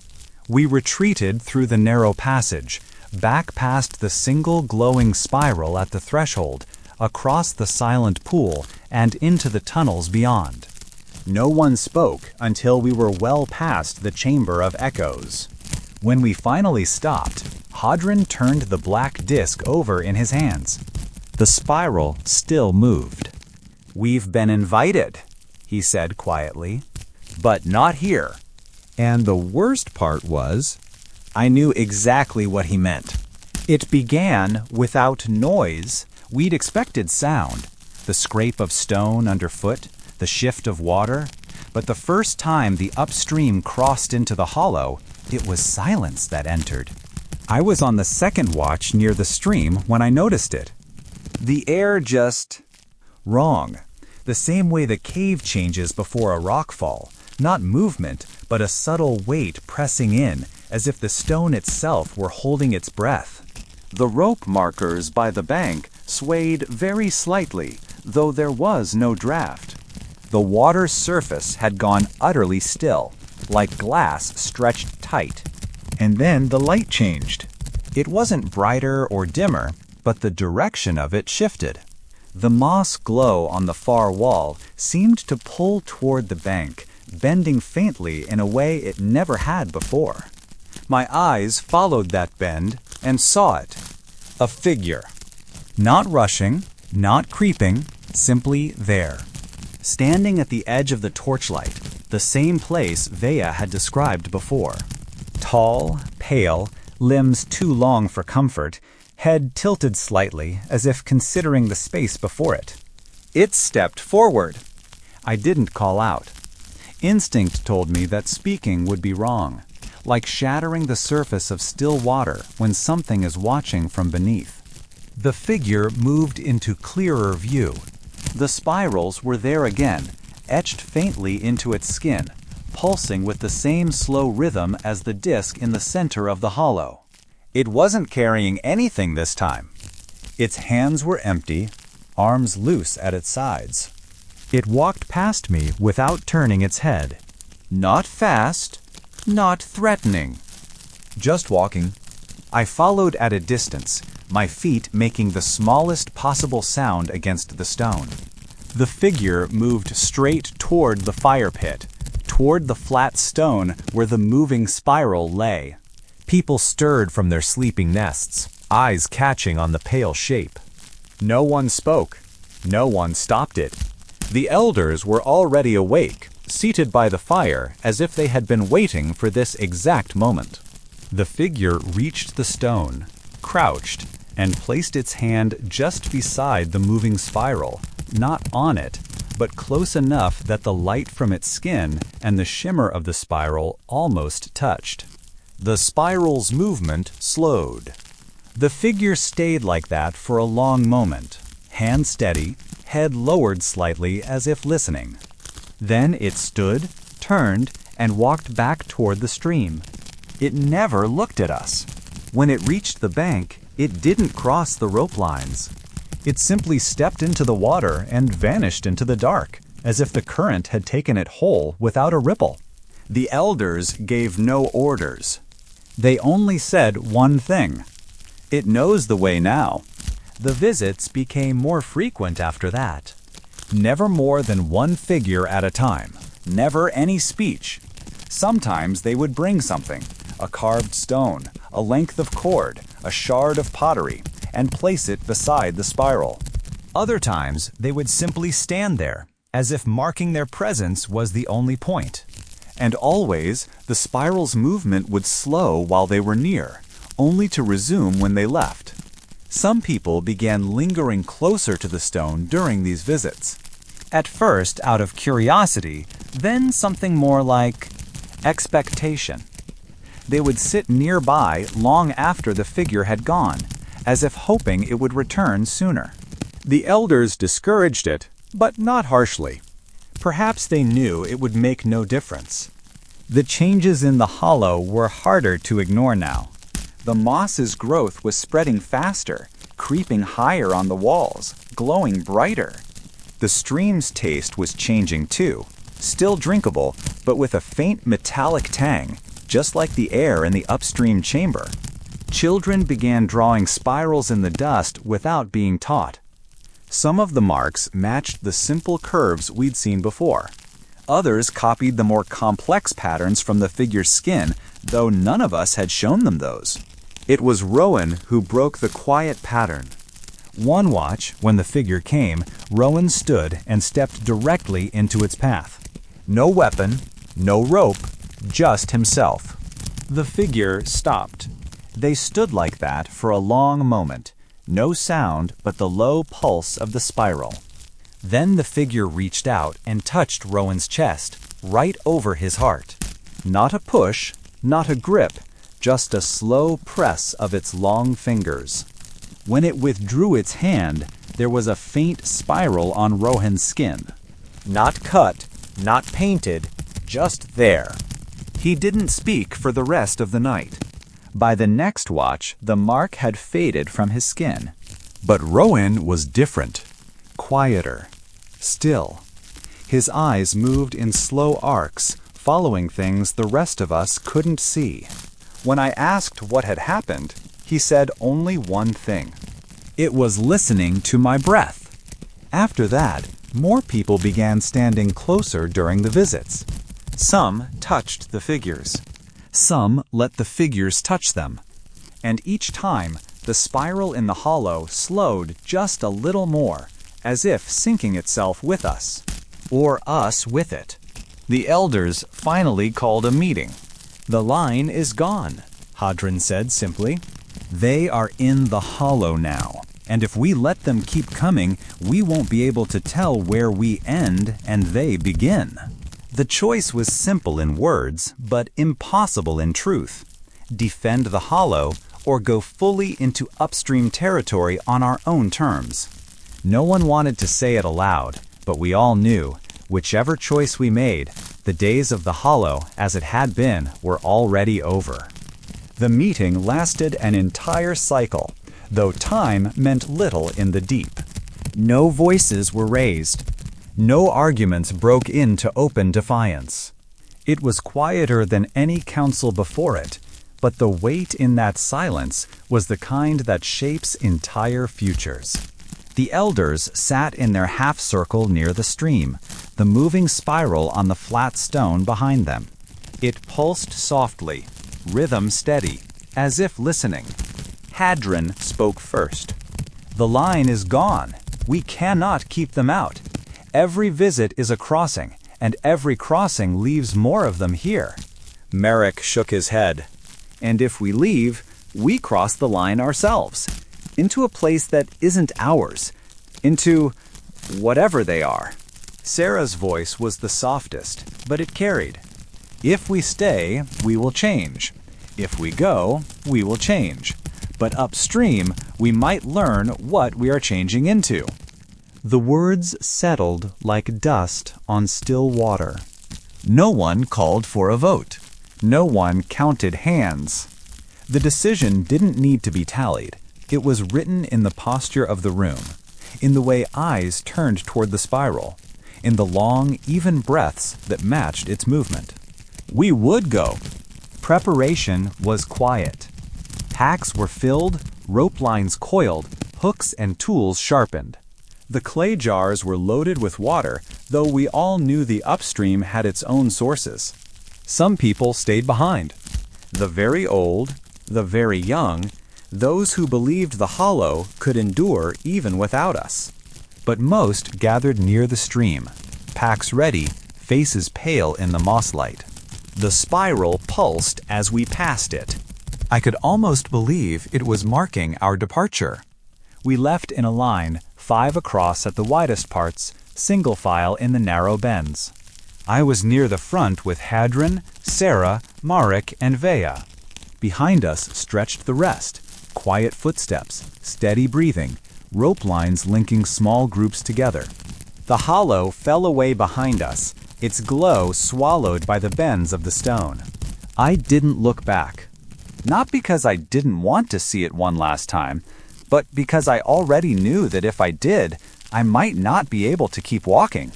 The tunnels ahead felt different than they had on our first journey upstream. The markings were more frequent now, spirals etched or painted at regular intervals, some fresh, others old. We passed through chambers where the air shimmered faintly, as if the heat from the vents carried more than warmth. And every so often, we saw them. Figures standing at the edges of the torchlight, not blocking our path, not approaching, just present. They watched without eyes, bodies still, hands loose at their sides. Sometimes they were alone, sometimes in pairs. We didn't count them. Counting would have made them into numbers, and numbers are something you can measure. These could not be measured. When we stopped to rest, they stayed at a distance. When we ate, they didn't move. When we drank from the stream, they didn't follow. It was as if we were being escorted or led. The further we went, the narrower the tunnels became. Rope lines were no longer optional. They were lifelines. The air grew heavier, thick with that faint metallic tang. The moss thinned, but the glowing spirals became more common, their light replacing the need for torches. The pulse in them was stronger now, enough to be felt in the fingertips when brushing the stone. At one point, we entered a passage so tight that we had to turn sideways, packs scraping the walls. The spiral carvings were here too, pressed so close we could see the minute lines that made them. Not chisel marks, but something smoother, as if the stone had been shaped from within. When the passage opened again, we found ourselves in a high chamber.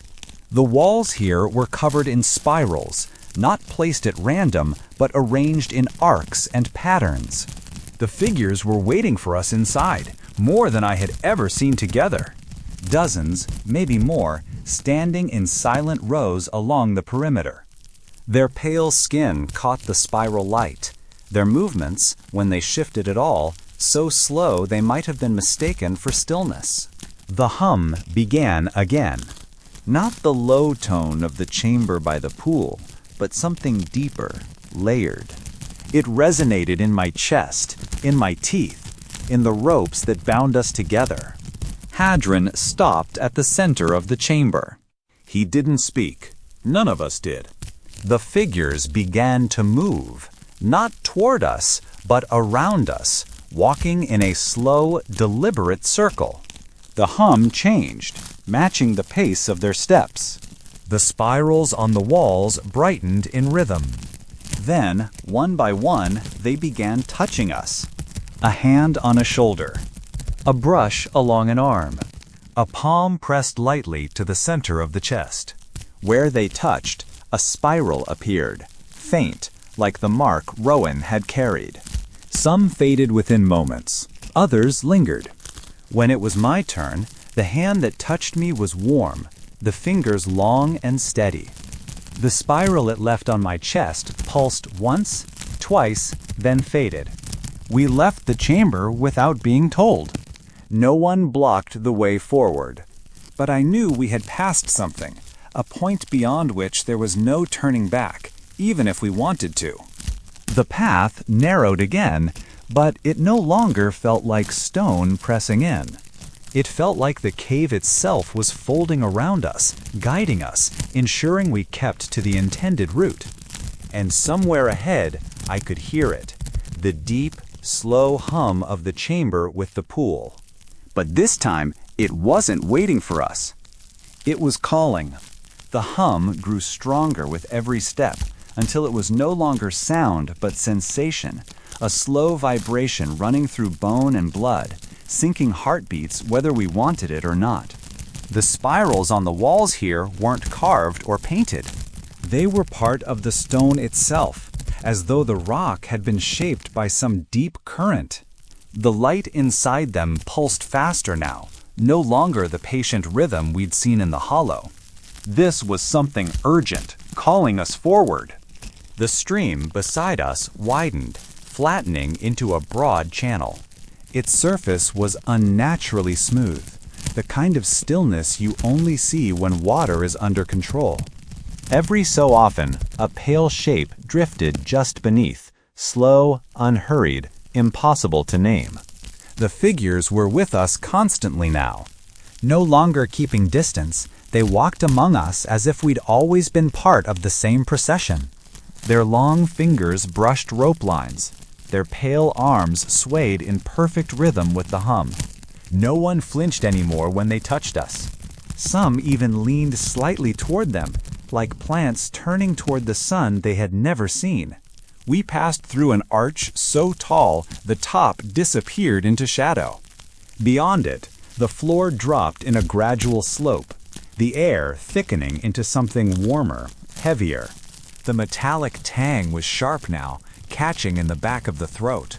The slope ended at the edge of a cavern so vast the far wall was lost entirely. At its center was a pool, enormous, black, perfectly still. Above it, the domed ceiling glowed with spirals so large they could only be read from here, their curves wide enough to swallow entire tunnels.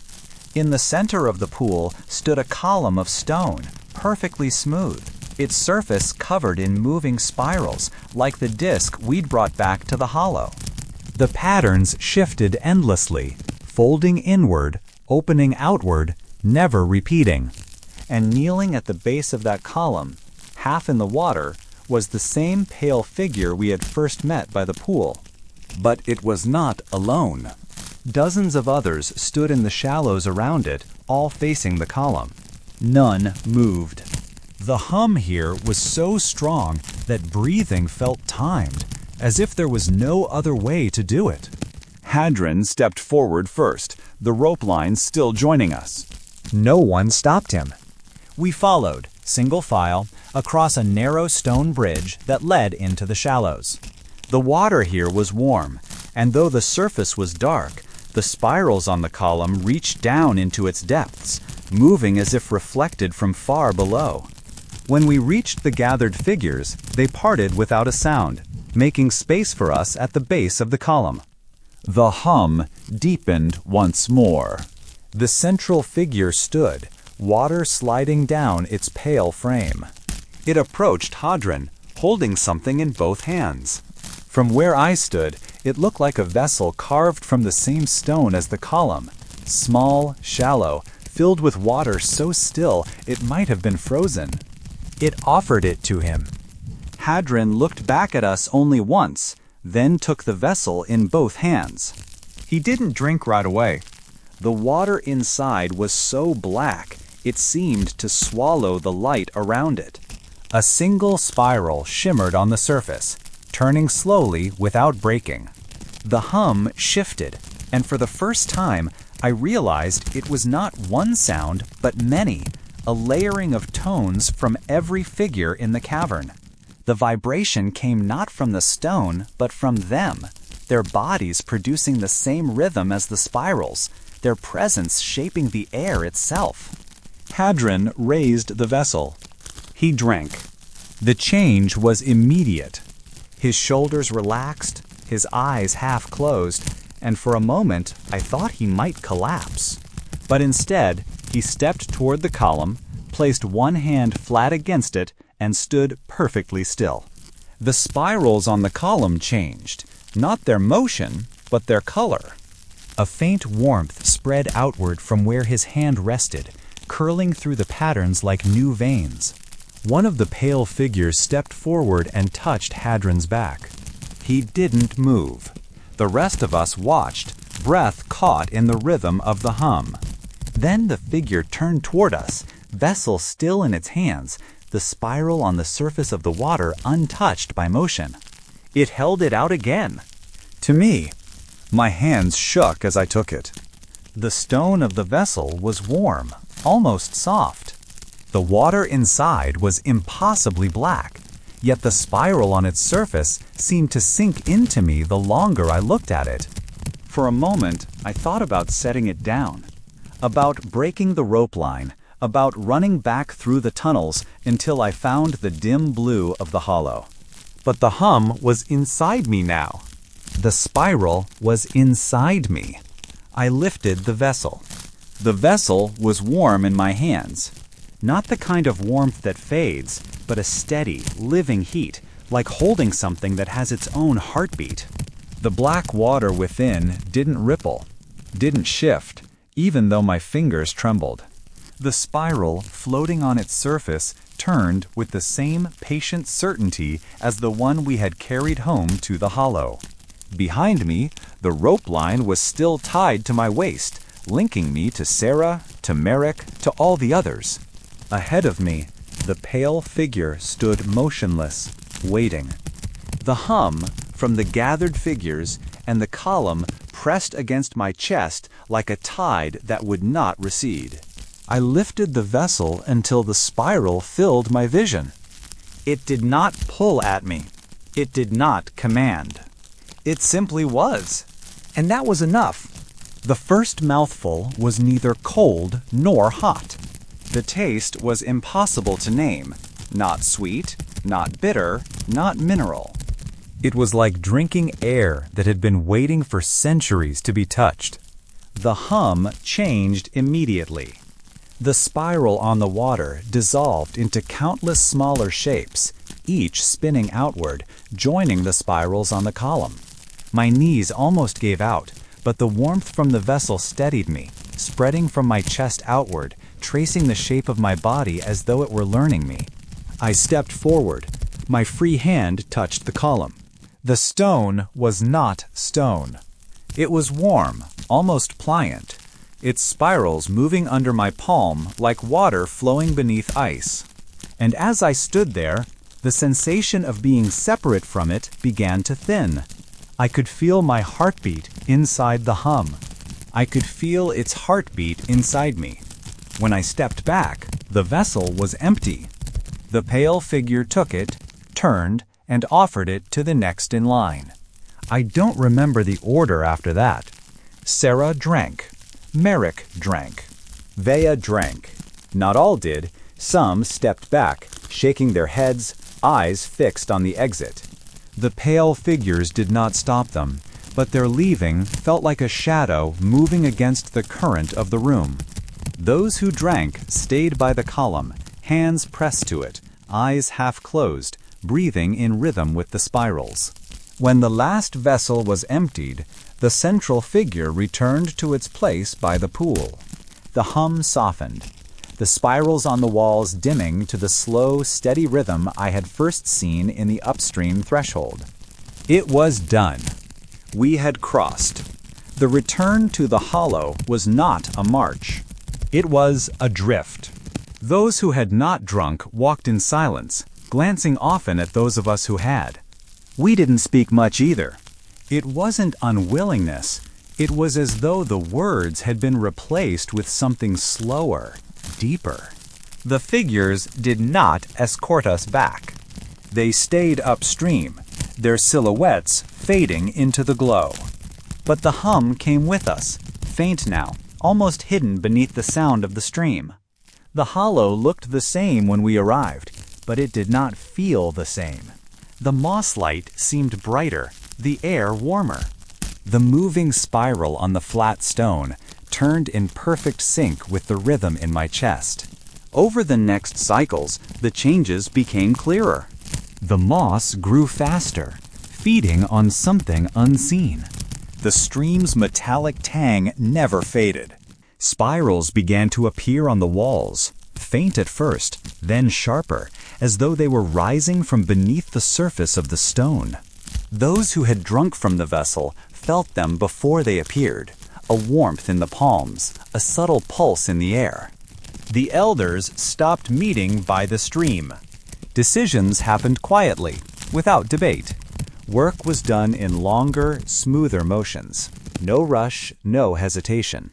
The upstream never sent figures into the hollow again. It didn't need to. I dream differently now. Not of the surface. That world has thinned to a memory without shape, but of patterns. Spirals that turn and fold into each other without end. Pools so still, they reflect things that aren't there. Voices without words, speaking in rhythm alone. Sometimes I wake with my hand against the wall, feeling the hum in the stone. Sometimes I think the stone is feeling me back.